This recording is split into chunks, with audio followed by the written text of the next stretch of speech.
The Lead. Sponsored by Hospital Discount Pharmacy, Lavish Boutique, Lavish Coffee, Jasper Veterinary Clinic, Jasper Bone and Joint, and Carl Cannon Chevrolet Buick GMC. Welcome everybody, this is Greg Tinker for The Lead, and I am honored today to have on set Coach Eli Matthews, the Bevill State tennis coach for both men and women.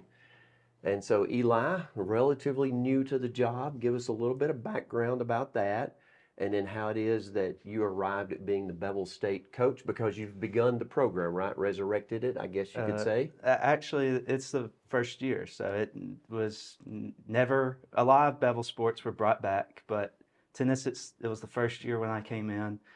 Dr. Haygood brought me in his office one day and said, "Hey, we're thinking about starting tennis, and if we did that, would you like to take over?" I still had to apply and everything, and it was a competition there in the end for the job.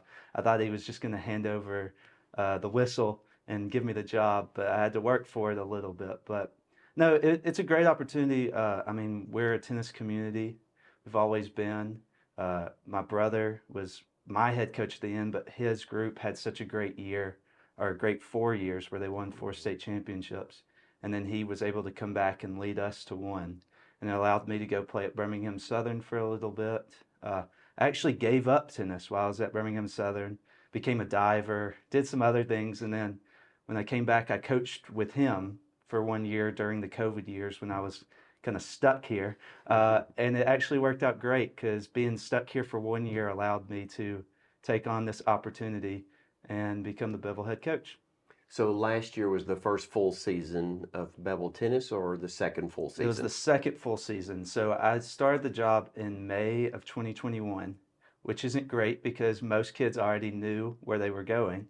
But I was able to get a small group of kids to believe in me. And we started that year. It was more of a trial year. We weren't aiming to win anything. And then last year was the first full year where I had a full year of recruiting, and we were able to go to nationals. And it was a great experience on the men's side. And I'm hoping I get to take my women's team there soon as well. So talk a little bit about what a season looks like at college, at the college level, because you have both a fall and a spring season, correct? Correct. So all of my players moved in about 2.5 weeks before school started, because August 1st is our first day to practice. So we started August 1st and have been practicing. Since then, we've been going to the gym, kind of working on our cardio, our strength. But we're about to start our fall schedule here in a week. September 15th will be our first match. We'll play a dual match in Mississippi. Then we have our ITA Regionals, which is the big tournament where you go into your Southern Regional. There's multiple Southern ones, and then a North, East, West. And we'll play in that, and then we'll play about 5 or 6 more matches in the fall. Kind of like a preseason is what I compare it to, because the matches, they help us get ready. They don't really matter because none of them are conference matches. When we get into the spring, it's when we'll get into our conference schedule, play everyone else in our conference. You have to play each team home and away before your conference tournament, which is where everybody comes in trying to earn a spot to go to nationals. So second year in, and recruiting, of course, is a big deal. Mm-hmm. And so you're looking for talent locally, statewide, nationwide. What's your aim when you're looking for tennis players? So I always look here first. It works pretty well being able to work with Christian over at the high school. I mean, he kind of gives me the first update on any players he thinks are good enough to play for me. The first recruit I ever got was Jenna Brown from Jasper. And then it went on to Luke Oliver the next year. And then we have 2 boys with us this year, Andrew Ross and Wilkes Hill, that have joined the team. So I always try to get Jasper first, but also try to get our county and the surrounding counties as well. Our women's team has been mainly Fayette girls, and they've been a great group of girls. But now we've started to spread out to the Helena, Springville, Sylacauga, all types of areas, Boaz. But the farthest I've gotten so far is my number 1 boy for the last 2 years was from Fort Walton Beach, Florida. And that was just kind of a blessing from God. He reached out to me, I didn't reach out to him, and he was a great team leader for the last couple of years. We're hoping in the future to start getting internationally. recruiting, but right now it's local first, then state, and then nation. It's in that order.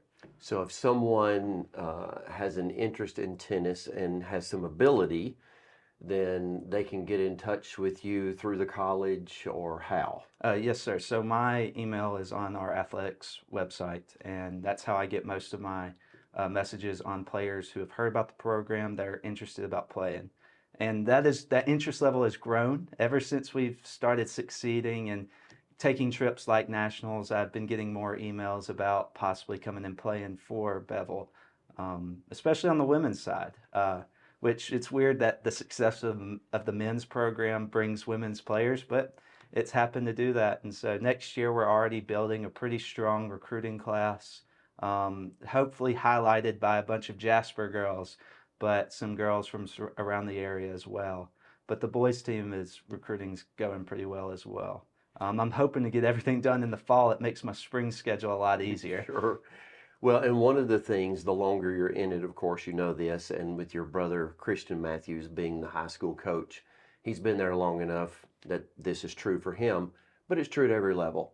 The longer you coach, the more connections you make, the more coaches you talk to, and it's that networking really that ends up getting you sometimes players that weren't on the radar, but through that networking, somebody calls up and says, "Hey, Eli, I know this player in Fort Walton Beach, Florida. You ought to really take a look." So how's that going in terms of building your network? So it's interesting on multiple levels. So our high school networking, it's like once I recruit one player from a school, that entire coaches, the tennis pros, they're all sending me messages. Here's the next person. Here's the next man up. I have 3 players that came in this recruiting class from Helena, and I get a call from the coaches every once in a while just saying, I got the guy, I got the girl for you. Mm-hmm. And so the networking's been growing. The more players I bring in from different areas, I'm able to just add future talent as well to my list.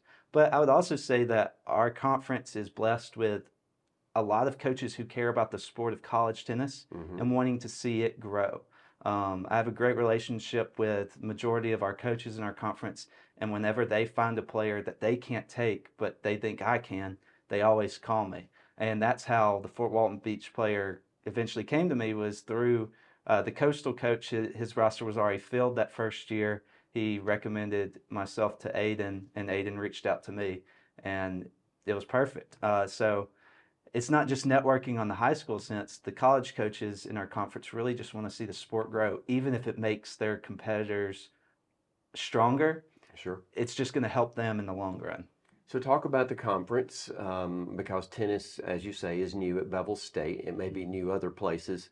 What does the conference look like? Who are your competitors? So on the men's side, we compete against both Coastal North in Monroeville and Coastal South in Bay Minette, Wallace State in Huntsville, Gadsden State, and Marion Military Institute. And then on the women's side, we compete against all those teams except Gadsden, but we add both Central Alabama Community College and Snead State Community College.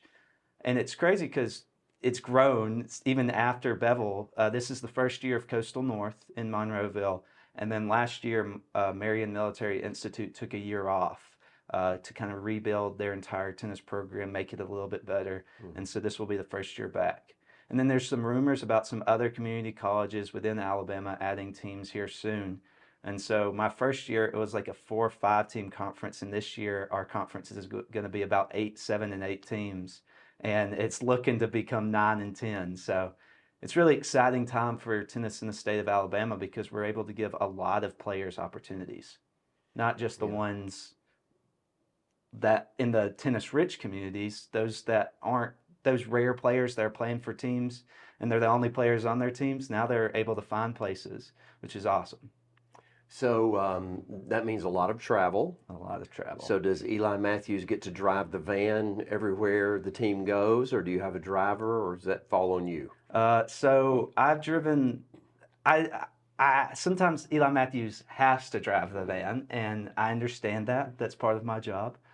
Whenever I can get a bus driver, I take advantage and use the bus driver, but I've had to drive trips down to Mobile, Alabama in the big bus. I've had to drive to Meridian, Mississippi last year in the fall. So occasionally Eli has to drive the bus, but if I get my say, I'm not driving it. Right. But our team's growing so quickly, so now we're actually having to look into taking 2 buses to every trip because we're in the same season as basketball, who needs our biggest bus, or baseball and softball, who need our bigger buses. Sure. So I'm about to probably get into a period where I'm driving one of them because Sure. I don't think our budget can pay for 2 bus drivers every trip. Maybe we need to have a discussion with Dr. Haygood about that, right? See what we can do. Yes, sir. Talk about your life as a tennis player, something you always did, something you always look forward to. How did that develop in your life? So, like most around my age, Pat Upton was who I started learning tennis from. I mean, my father has a great relationship with Stuart, and then Christian took from Pat, so it was like an easy transition. About age 5, 6, I would start going with Christian and then doing some small lessons here or there. And then eventually I got to around age 8 or 9 and I started going to Grant, and I hated it. And then Christian and them were playing, and I was like, I don't want to play tennis. I want to do my own thing. I can't stand going out there, because when you go to Grant for the first time, you get a little intimidated. And he's, for those of you who may not know, he's speaking of Grant Raleigh, who is the club pro at Musgrove Country Club. Yes, sir. And about age 13, 14, I decided to do middle school tennis again. And because of that, Mom and Dad encouraged me to go back out there to Grant one more time. And then I fell back in love with it. Once you kind of get a little bit more talent behind you, Grant's a lot more supportive. Right. And Grant's been one of my biggest supporters ever since then. And so 13, 14, I started playing again. And then in high school, my 9th grade year, I played not top 6. I got discouraged again, worked my way into the top 6 my sophomore year, made it to the finals in my position, lost. And then the next year we lost state by 1 point. And then we made sure to not lose it my senior year, and we won by about 18, 19. We were going in with a goal, and we weren't letting it go away. And it was a great couple of years, a great growth for the program because they had such a success. And then I was a part of when it kind of got down compared to what it was. Sure. And we were able to bring it back to the glory days. And then they ended up winning another one 2 years after I graduated with the same core group that was below Andrew Wigington and I, who were the only seniors of that group. So I was excited to be a part of that and then able to see it continue to grow after I left. But then I decided to go to Birmingham Southern. I played for a year. I really enjoyed it, but I just got burned out again, decided to do some other things, and then eventually found my way back. Yeah. So do you know right offhand how many tennis championships the boys have won at Walker, Jasper? I should know. I think it's 10, 11, 12. I forget about the ones. More than, it's 10 plus. Yeah, it's 10 plus. Maybe it's 12 altogether. But there was a string there, maybe during Christian's years, where they won 4 in a row. Is they that won right? 4 out of 5. Yeah, 4 out of 5. And so Grant had a big part to play in that, Grant Raleigh, because he taught most of the kids coming through, boys and girls, and we've won girls state championships as well. So this is a very tennis-rich area in terms of championships on both sides. So you have that kind of as a foundation here. So talk about your relationship then in terms of Bevill State and Jasper High School and sharing of facilities and that kind of thing, because there's a new complex at Jasper High School. What does that look like in terms of working with Christian and working out practice time or game time or whatever? So luckily, it's pretty easy working with him. We practice on the court, the Jasper City courts right next to Bevill. That's where we practice 9 times out of 10. Just to make it so we're not intruding on their space, because it is high school courts. Mm-hmm. But when it comes to match day, we've come up with a system to where Christian and I show each other our schedules to make sure they don't conflict, and then we're able to use those during matches. We kind of make a deal that they have a big tournament in the spring, the Nelson Bryan Cross Invitational, where they use our practice courts for that tournament. So it's kind of like they let us use it we let them use it 1 time, they let us use it 10, which doesn't really seem fair, but we do a lot of other stuff, cleaning, management, working with each other's teams to where it all works out in the end. But we use it just for match days. But now that we're getting better and more teams are wanting to play us, those match days are growing. So luckily we have such a good relationship with the school, and we're so thankful they let us use the courts, that we're able to use them as much as we do, because it is one of the best complexes in the state. It might be the best complex in our conference, and it's a high school complex. That's how special it is. Yeah, it's really a beautiful set of courts, and I guess the only drawback is if you hit a ball over the fence on at least one side of the courts, you couldn't kiss it goodbye, right? 'Cause Exactly. It's off the side of the mountain, basically. Yes, sir. You've talked a little bit about this already, but in terms of scheduling and so forth, but what do you anticipate this year coming up? You kind of know your team at least a little bit. You've started practicing. You'll be playing pretty soon. What are your expectations? You think nationals again this year?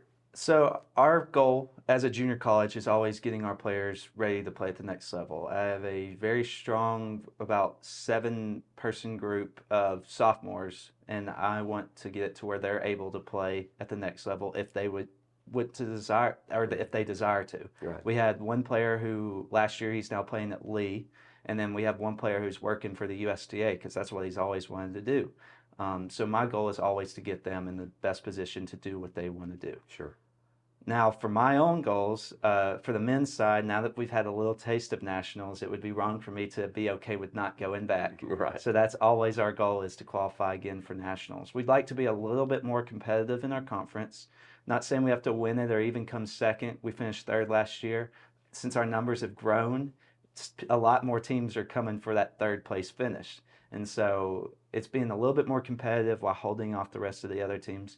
And our women's team, we're still probably 1 year away from making it to nationals, but this girls group is so passionate about it, I wouldn't put it past us. So that is our goal. Now, that's a goal I'm maybe a little bit more lenient on moving up and down, but for them, it would be wrong for me to not have the goal of going to nationals. Sure. So in high school, you have top 6. How does it look like? What does it look like in junior college tennis? Is it top 6 still, or top 8, or who gets to play? So it's top 6 and then 1 through 3 doubles. But probably a difference that you have in high school and college is that I'm recruiting players because I want them to be singles players, and I'm recruiting players because I want them to be doubles players.